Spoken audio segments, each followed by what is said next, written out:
Clarissa, si Mr. De Vera, siya ang may-ari ng Mighty Juicy Hotdog. Si Rhea, head ng marketing. Hello, sir. Elsa, Pepito. Buti naman at pumayag kayo. Ay, naku, wala ko yan. At saka gusto naman ng anak ko eh. Si Clarissa nga pala. You're right, Direk. Mukhang bagay naman siya sa commercial eh. Sir, hindi pa tayo sure kung siya na nga. Sir, pwede tayo mag-start. Okay, let's go.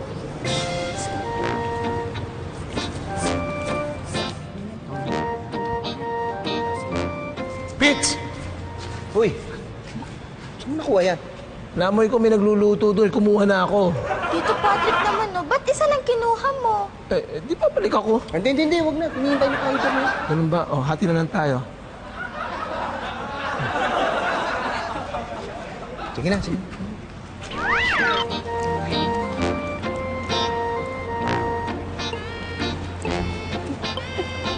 Hi. Good luck kay Brian, Brian. good luck din sa anak mo. Clarissa. Kinakabahan ka ba? Hindi. Sanay na kasi siya. Ilan na nga ang commercial mo, nak? 6. Pag 7 na po to. Ganon.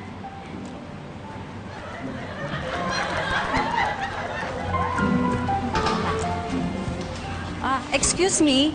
Sabi sa amin kanina, hindi kasama yun sa consumption. Ma'am, pinahabol lang po ni Direk. Sige pa. Ma! Ayaw mo yan.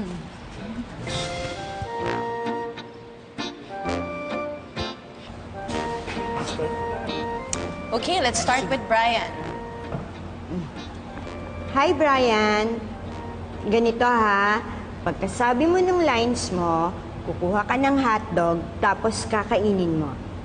Pwede po, huwag na po. Bakit? Di po kasi ako kumakain ng hotdog.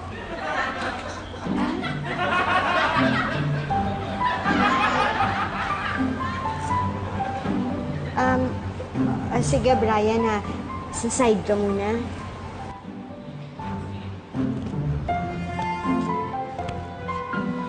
Clarissa,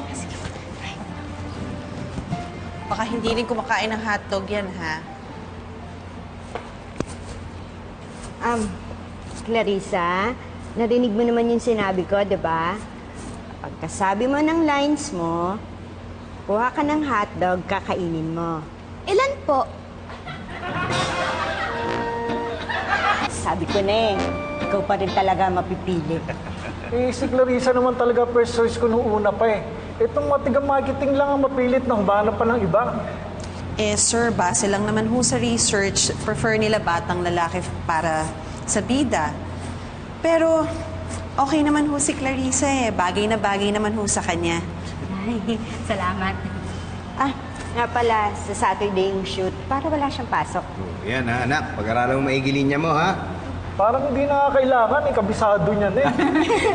Ay, Mr. De Vera, hindi pa nga po pala kami nagla-lunch. Baka gusto niyo sumama sa amin, kakain kami sa labas. Oo, sige. Okay, sige. Ay, sir, hindi pa ho tayo tapos. Meron pa tayong next schedule ng 1 p.m. for VTR. Oo nga pala. May isa pa kasi kami nahanap. Good luck sa inyo, Direk. Mauna na kami. Sige, no? Salamat. Teka, si Patrick. Siya ba yun? Naku, pasensya na ho kayo, ha? Uy, ano kinakain yan? Saan naman din nagalaw tsaka tapos na yung audition? Anong tapos na? Hindi pa! Pipito, tapos na. Oh, sabi ko sa'yo tapos na eh. Dahil ikaw yung hinahanap namin. Ako pala. Teka. Ako? Ba't ako? Oo nga. Ba't hindi ko ba naisip yun? Teka, Mr. De Vera, sigurado ho kayo? Oo naman. Ngayon, bigyan mo ng skripto si Patrick. Patrick, para masaulo niya. Sige ho. Teka ko, kasama ako sa commercial. Oo, dahil yung hinahanap namin, yung gagawin lahat para sa hotdog.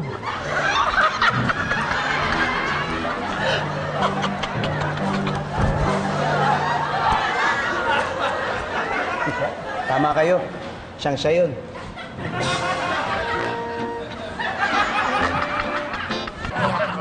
Nagkakabisado pa eh. Kabisado. Isang oras niya na binabasa hanggang ngayon, hindi pa rin kabisado. Okay na. Sige, ready. 5, 4... Teka. Sana lang. Okay na.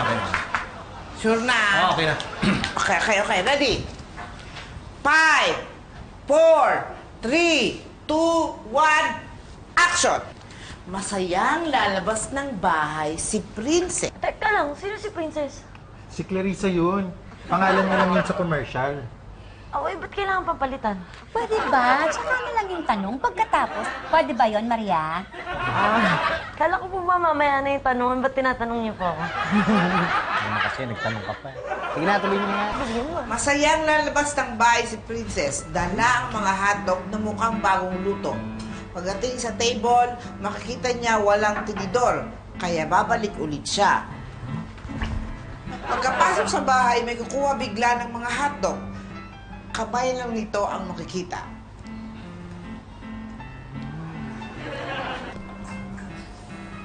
Paglabas ni Princess, makikita niya wala na yung mga hotdog. Titignan niya pa yung paligid, pero wala siyang makikita. Kaya naisip niyang tawagin si... Captain MJ! Bakit, Princess? Anong problema? May kumuha po na hotdog. Huwag kang mag-alala. Akong bahala. Captain KJ. Ba't ka tumatawa? Wala. Tuloy mo. Captain KJ.